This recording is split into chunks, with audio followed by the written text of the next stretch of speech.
Hello guys, 4 parts to today's program. Part A, or the first part, will double up as your warm-up and we'll do injury prevention. Your part B will be strength based, part C conditioning, and the last part for today will end off with a little challenge. As mentioned before, your part A, which is focused on injury prevention, will double up as your warm-up. You'll set the timer to go off every minute for 20 minutes. The first movement will be prone military presses, then prone leg lifts, a minute of bird dogs, seated leg lifts, and the last movement in this part A will be hollow rocks.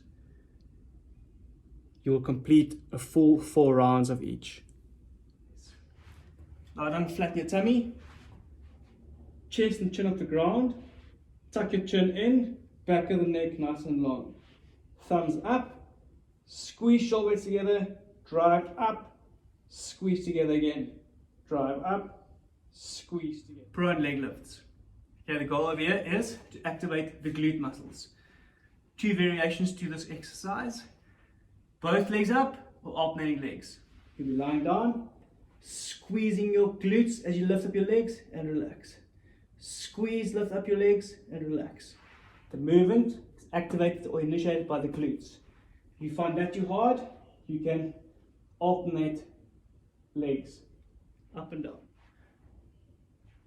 Bird dogs, you're going to work 30 seconds one side, 30 seconds the other side. Once again, keep your back in that arch or neutral position.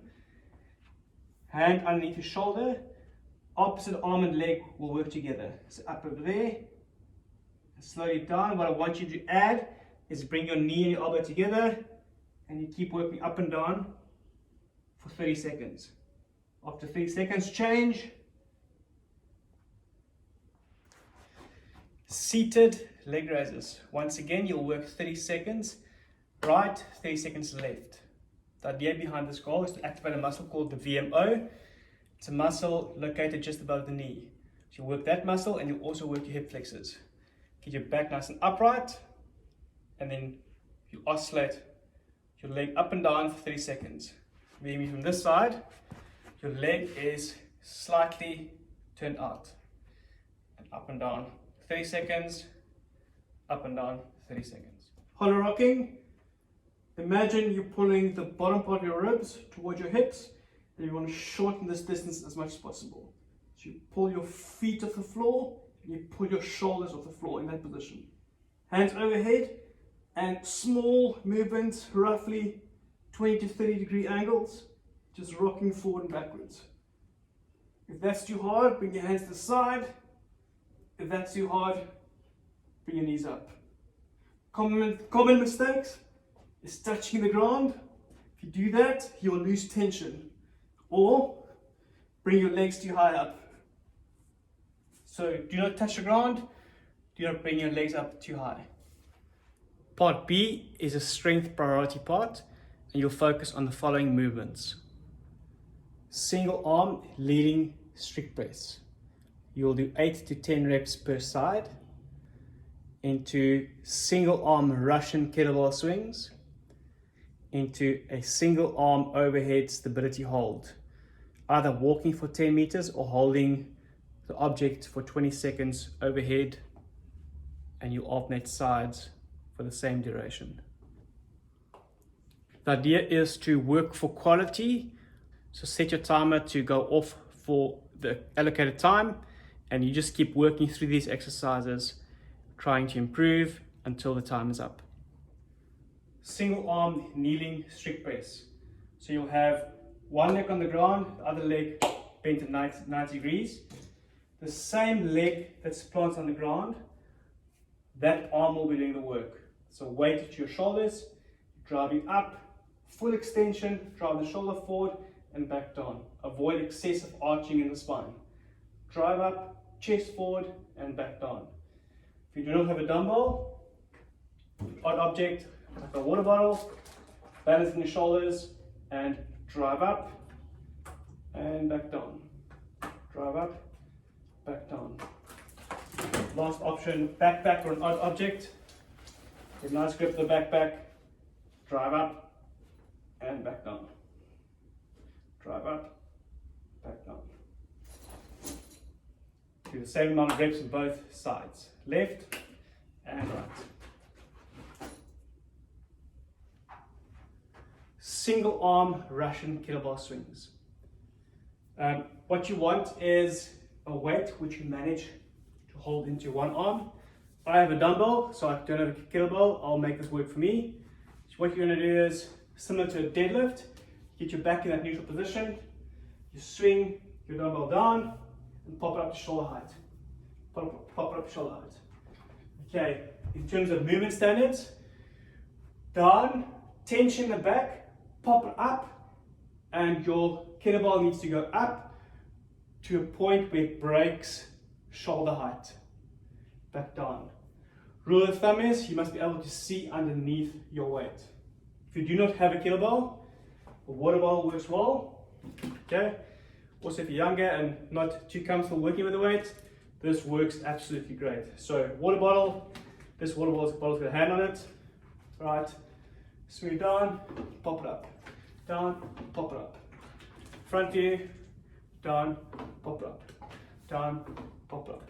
The focus here is training the spine to be able to move an object without it moving. All the movement and momentum comes from the hips, which translates through the trunk into the weight.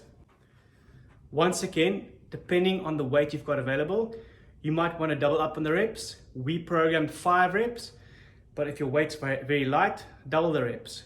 If you are uncomfortable with the movement, stick to the 5 reps, but try to train this movement. 5 reps right, 5 reps left. The last movement in the circuit is a single arm overhead stability hold. The idea is to grab an odd object on a weight, get it overhead, stabilize your shoulder, so active shoulder, squeeze your shoulder blades back, and hold it for 20 seconds.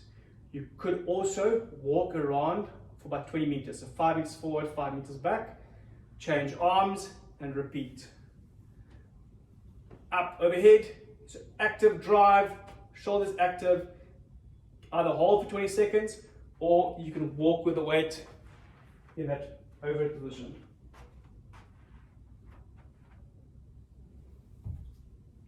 Change sides.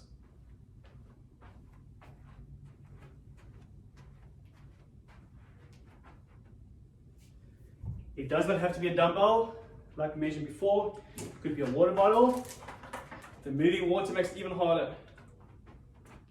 It could also be your backpack, an object or a rock. It's about the stability.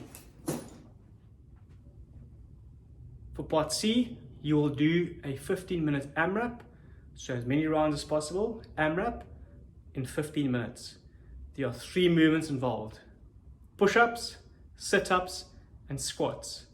You'll be doing 5 push-ups, 10 sit-ups, and 15 squats, and do that as many times as possible in 15 minutes. So 5 push-ups, 1, 2, 3, 4, 5, 10 sit-ups, 8, 9, 10, and 15 squats. 15. Once you've done a round, back to the start, and you repeat the 5, 10, 15, 5, 10, 15 as many times as possible in 15 minutes. Have fun, guys. Everyone should be fairly familiar with push-ups by now, but just to recap, hands underneath your shoulders. Going down, elbows goes down towards your torso at a 45-degree angle. Hips off the ground, drive up, only chest touching. If you can't do that, knees down, chest touching. Avoid hanging in your back or having your bum too high. Also avoid weighing of the arms. So over there, keep the elbows tucked to your side. Bodyweight squats, so feet wide and hips apart, underneath your shoulders, turn your feet out by 5 degrees, push your knees out, sit back, break parallel, and drive back up. Keep your heels planted through the floor. Do not let your heels lift up. Buttocks backwards, sit down, break parallel, lock out. Once again, keep your heels in contact with the ground. On to our 5-minute challenge. So the 5-minute challenge is this. You're going to accumulate 5 minutes in a wall sit position. So, wall sit, slide down, back against the wall, bum against the wall, break parallel, and you're not allowed to touch anything else. If you really can't go anymore, relieve yourself with your hands, but you keep holding that position. You'll need a timer, so as soon as you go into hold, start your timer. As soon as you stop it, do 5 burpees, and then go again. Into the wall sit, go. Go until you can't go anymore, stop it, back into your wall sit. See if you can accumulate 5 minutes. Good luck, guys. So just to recap on the wall sit, you need to accumulate 5 minutes in the wall sit. Every single time you break, you have to do 5 burpees before you can continue. It's a fun one, it's a hard one, so good luck. Cheers.